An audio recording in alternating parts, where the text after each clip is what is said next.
Alhamdulillah, wassalatu wassalamu ala rasulillah wa ala alihi wa ashabihi wa mawala. La hawla wa la quwata illa billah. Rabbi shrah li sadri wa yassir li amri wahlul 'uqdatam min lisani yafqahu qawli. Amma ba'du. Kita teruskan pengajian beberapa waktu yang lalu. Berikutnya menginjak pasal yang ke-6. Bismillahirrahmanirrahim. Faslun, fasal wala yajuzu tayammumu lil maktubati illa ba'da dukhulil waqti. Wala yajuzu tayammumu, dan tidak boleh melakukan wala yajuzu tayammumu, dan tidak boleh tayamum atau tayamum tidak boleh lil maktubati untuk sholat 5 waktu illa ba'da dukhulil waqti, kecuali setelah masuk waktu. Tayamum hanya boleh dilakukan kalau sudah masuk waktu. Kalau belum masuk waktu tidak boleh melakukan tayamum. Li'annahu qabla dukhulil waqti, karena tayamum itu qabla dukhulil waqti, sebelum masuk waktu, mustaghnin, tidak diperlukan, ani tayammumi, daripada tayamum. Tayamum tidak diperlukan sebelum masuk waktu. Artinya sebelum masuk waktu tayamum tidak sah. Falam yasihu tayammumu, maka tidak sah tayamumnya. Kama lau tayammama ma'a wujudil ma'i. Kalau ada orang tayamum sebelum masuk waktu itu seperti orang tayamum ketika ada air. Orang tayamum ketika ada air sementara tayamumnya bukan karena takut air, maka tayamumnya tidak sah. Maka syarat dari tayamum itu adalah ketika sudah masuk waktu. Kalau belum masuk waktu tidak boleh tayamum. Wa in tayammama qabla dukhulil waqti, apabila ada orang tayamum qabla dukhulil waqti, sebelum masuk waktu, li faitatin, untuk waktu sholat yang terlewat. Kalau ada orang tayamum dan dia tayamum itu untuk sholat yang sudah terlewat waktunya, misalnya pengen sholat zuhur, tayamum waktunya sudah masuk pada waktu asar. Bagaimana kalau orang tayamum waktu sholat yang ia ingin tayamum itu sudah terlewat? Falam yusalliha hatta dakhala al-hadirata, dan dia tidak sholat pada sholat yang terlewat itu tadi sehingga masuk waktu berikutnya. Jadi ketika dia pengen sholat zuhur, kemudian sholat zuhurnya terlewat, baru ingat kalau belum sholat zuhur, kemudian sudah masuk sholat asar, kemudian dia tayamum. Fafihi wajhani, dalam hal ini ada dua pendapat. Qala Abu Bakrin bin Al-Haddad rahimahullah, menurut Abu Bakar bin Al-Haddad atau Abu Bakri bin Al-Haddadi, jadi menurut Abu Bakar bin Al-Haddad rahimahullah, ya juzu, boleh saja tayamum seperti itu. Tayamum untuk sholat yang sudah lewat, tayamumnya di sholat yang waktu sholat yang berikutnya. Sholat zuhurnya sudah lewat, dia tayamumnya di sholat asar. Maksudnya untuk qadha sholat zuhur tadi yang sudah lewat. Menurut Abu Bakar bin Al-Haddad rahimahullah, ya juz, boleh ayusalliya bil hadirata, sholat dengan tayamum tadi itu di waktu yang berikutnya, ba'da dukhulil waqti, setelah waktu berikutnya masuk. Li'annahu tayammumu, karena dia adalah tayamum, wa huwa ghairu mustaghnin, sementara tayamumnya itu tidak memerlukan anit tayamumi, daripada tayamum. Fa asbaha idza tayammama lil hadirati, maka itu sama saja dia tayamum untuk sholat berikutnya tadi, karena sholat yang tadi itu tidak memerlukan tayamum lagi.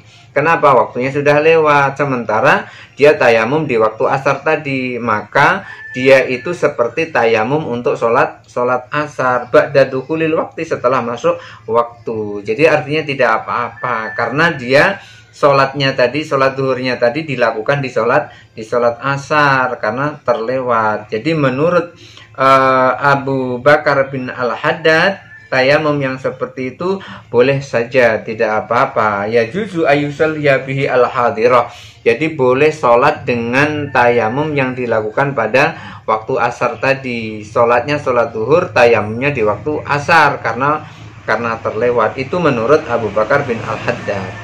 Kemudian wamin ashabina man qala, menurut sahabat kami, sahabat Abu Ishaq Ibrahim bin Ali bin Yusuf As-Sirazi, ada yang berpendapat la yajuz, tidak boleh, li'annaha faridatun, karena itu adalah fardu taqdimut tayamum, karena itu adalah fardu mendahulukan tayamum ala waktiha, pada waktunya tidak boleh, karena itu adalah mendahulukan tayamum pada waktunya. Jadi tidak boleh, kita tidak boleh mendahulukan tayamum pada waktunya. Syarat tayamum itu harus sudah masuk waktu. Jadi pendapat pertama mengatakan boleh, pendapat pertama mengatakan boleh, pendapat kedua mengatakan tidak boleh. Fa asbaha idza tayammama laha, itu sama saja seperti tayamum untuk sholat qabla duhulil waktu, sebelum masuk waktu sholat. Itu hanya beda pandangan.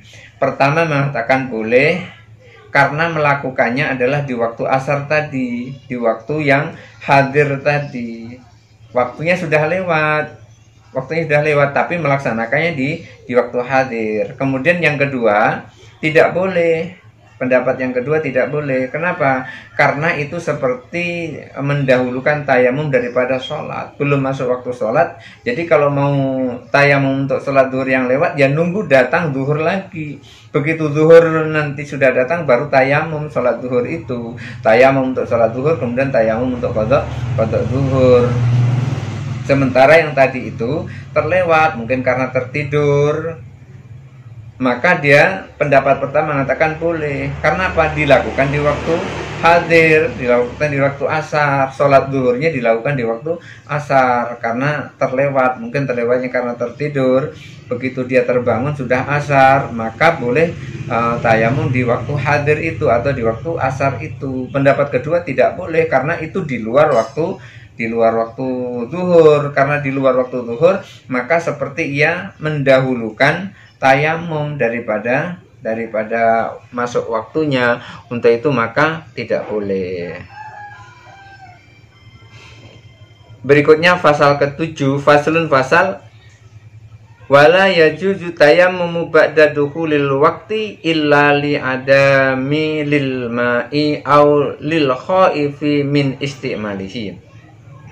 Wala yajuzu tayammumu, dan tidak boleh tayamum, atau kalau mau diurutkan wala yajuzu tayammuma, dan orang tidak boleh melakukan tayamum ba'da dukhulil waqti, setelah masuk waktu, illa li adami lil ma'i, kecuali tidak ada air, au lil khaifi min istimalihi, atau takut menggunakan air. Jadi tidak boleh tayamum kecuali setelah masuk waktu.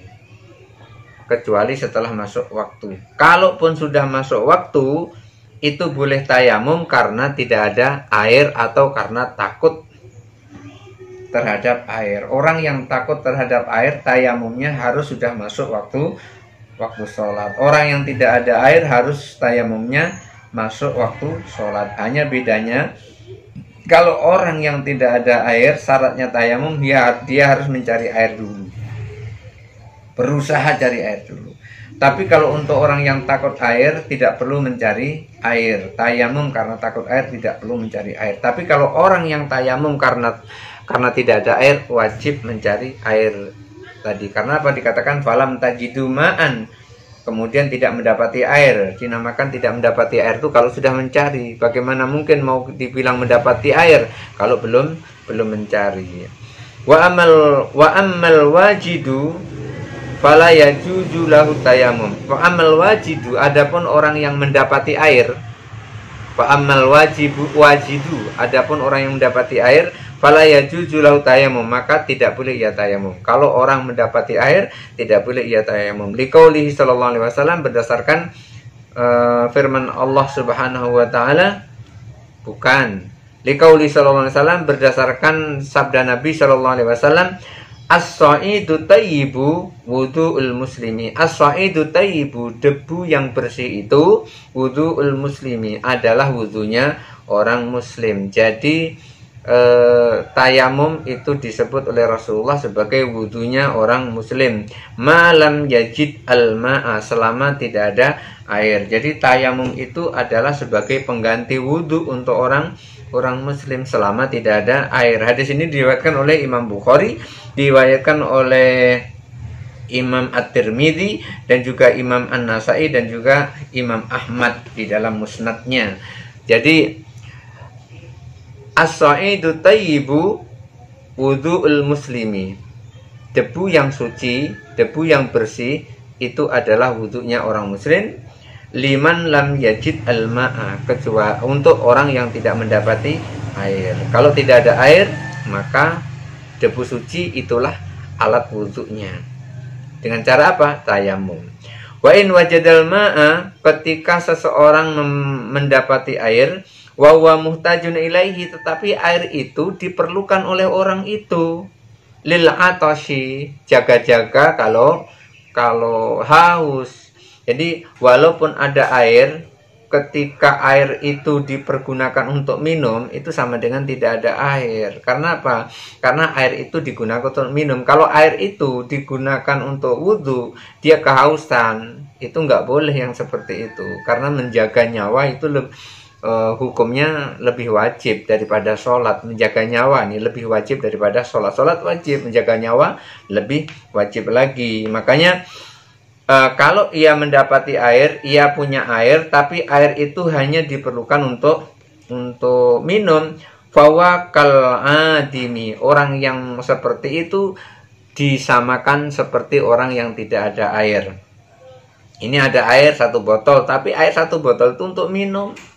Maka orang yang memiliki air 1 botol untuk minum itu disamakan dengan orang yang tidak punya air, karena digunakan untuk minum. Li'annahu mamnu'un min istimalihi, karena air yang 1 botol tadi dilarang untuk diminum. Kenapa kok dilarang untuk diminum? Karena kalau diminum nanti bukan dilarang untuk minum, karena air yang 1 botolnya dilarang untuk dipakai untuk tayamum. Karena kalau dipakai untuk tayamum nggak ada lagi air untuk diminum. Fa asbaha idza wajadal ma'a, itu sama halnya ketika seseorang mendapati air, wahala bainahuma sab'un, sementara antara dia dan air itu ada binatang buas. Kan takut kalau ada binatang buas. Masa iya di situ ada macan sedang kelaparan, kita mau ngambil, macan sedang minum di situ, kita mau ngambil wudhu pula di situ, kemudian macan menerkam kita, mati. Mempertahankan nyawa itu hukumnya lebih wajib daripada sholat. Sholat wajib, mempertahankan nyawa lebih wajib lagi. Maka orang yang punya air hanya untuk minum, itu tidak boleh kita pakai untuk wudhu, makanya boleh dia tayamum. Kenapa kok tidak boleh dipakai untuk wudhu? Karena dipakai untuk minum. Kalau nanti dipakai untuk wudhu, maka airnya habis, kemudian kita menjadi kehausan. Itu sama seperti ketika di depan kita ada air, sementara di situ ada macan atau ada beruang sedang minum di situ. Kita pengen pula wudhu di situ. Macan dan beruang tidak pindah-pindah dari situ, nonggok di situ. Maka ketika kita melihat kondisi seperti itu, kita jangan ngambil air wudhu di situ. Lebih baik kita tayamum. Ketika tunggu, tidak pergi-pergi, ditunggu, tidak pergi-pergi, udah tayamum saja. Karena satu-satunya air yang ada cuman di situ. Daripada kita ngambil wudhu kemudian kita diterkam, maka lebih baik kita tayamum. Maka orang yang tidak ada air, kalaupun ada hanya sebotol untuk persiapan minum, atau air itu hanya untuk minum, maka tidak boleh dipakai untuk berwudu, karena jaga-jaga kalau nanti haus. Yang seperti ini disamakan ketika ada orang melihat air, tapi di air itu ada binatang buas, maka di situ kita terhalang untuk wudhu dengan air itu karena adanya binatang buas. Maka lebih baik kita tayamum. Jadi kita tayamum apabila ada air. Kalau air tidak cukup untuk tayamum, kalau air tidak cukup untuk wudhu, hanya untuk minum, maka lebih baik kita tayamum dan air itu dipakai untuk minum. Mudah-mudahan ada manfaatnya. Wallahul muwafiq ila aqwamit thoriq. Wassalamualaikum warahmatullahi wabarakatuh.